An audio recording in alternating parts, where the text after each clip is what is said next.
The tow truck's engine growled to a stop in front of Karen's pristine colonial home.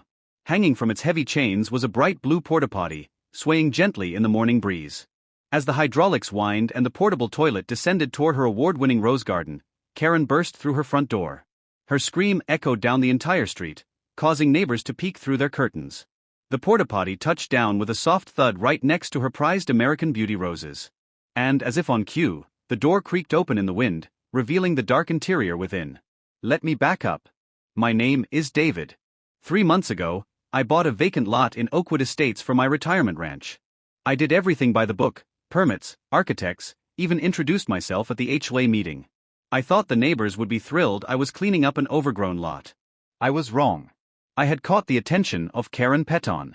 Karen was the HOA president, the self-appointed queen of Oakwood Estates. She ruled with an iron fist wrapped in passive-aggressive newsletters. The first time she approached me, her heels clicked on the pavement like a countdown to disaster. She told me my lot was disturbing the visual harmony of the community. I told her I was cleaning up trash. She told me change itself is a form of disruption. Then the citations started. $75 for construction debris, which was actually the pile of branches I was currently loading into my truck. Fines for my truck being 2 inches over a line. A citation because my safety cones weren't the approved shade of orange. Then came the Tuesday morning. I found a blue porta-potty sitting dead center on my lot. Karen had ordered it for worker sanitation compliance. I didn't even have workers yet. She told me I should be thanking her for using HOA emergency funds to be proactive. Karen told me if I wanted to move the eyesore, I'd have to submit a form and wait 3 weeks for a board meeting. But Karen made a mistake. She forgot I'm a man who reads the fine print. I filed an official records request for the rental agreement. I discovered 2 things. The lease wasn't in the HOA's name. Karen had signed it personally. She used her personal credit card for the deposit. Technically, anyone with written authorization from the signer could move the unit. And I had her signature on every single fake citation she'd sent me. I called my cousin Mike, who runs a transport company. I showed him the lease and the signatures. Mike grinned. I'd be happy to relocate some equipment for family, David. We met at 3 a.m. Mike's crane lifted the porta-potty as smoothly as a feather. We rolled through the quiet streets with our blue cargo swaying behind us. Karen's lawn was her pride and joy. It was cut in perfect diagonal stripes. We placed the unit right at the edge of her lawn, technically on her property, but visible to everyone. Mike even attached a solar-powered light to the roof so it would have a gentle blue glow all night. At 7 a.m., I was parked across the street with a thermos of coffee. Karen emerged in her power suit. She made it halfway to her car before she saw it. The scream that followed was everything I'd hoped for.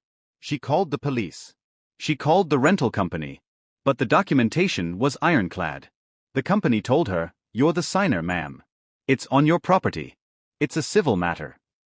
The emergency HOA meeting that night was the most attended in history. Karen tried to claim I'd vandalize her property. She demanded a lawsuit. But then, a board member asked to see the original paperwork. The mood shifted. Neighbors started asking, why did she use her personal card? Why was there no board approval? The treasurer, Margaret Chun, opened her laptop right there. Her frown deepened. She couldn't find any emergency fund. She couldn't find any authorization. Then, 80-year-old Mr. Petrov stood up. In his thick accent, he declared he'd been waiting 20 years for someone to stand up to the tiny dictator. The room erupted. The results were devastating for Karen. The HOA refused to sue me. A full financial audit was triggered. And a special election was called. The audit found that Karen had been using HOA funds as her personal petty cash box for years, $38,000 over 6 years.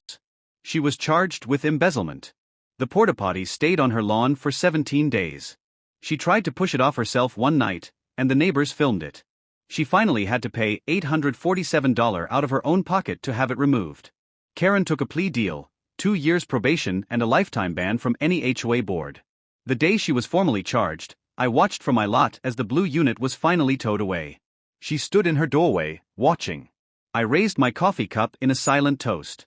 She retreated inside and slammed the door. Oakwood Estates has a new board now.